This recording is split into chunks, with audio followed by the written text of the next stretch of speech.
About every month or so, the female decides to venture out into the urban jungle that's called Weymouth. They do this to drink, to be merry, and basically to make brats out of themselves, and to annoy their husbands. Unfortunately, this does not come at a cost.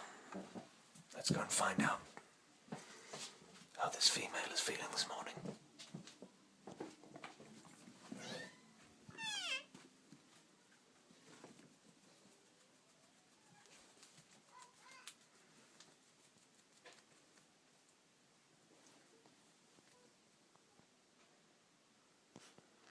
As you can see, she is dead to the world.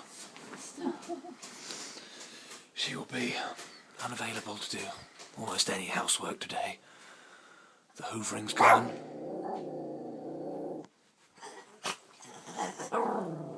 We better go. That's her protector. As I was saying, that's the hoovering out of the window.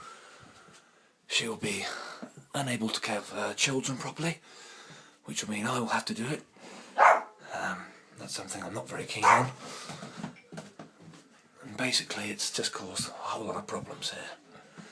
So, now we've witnessed the dark side of nature, folks.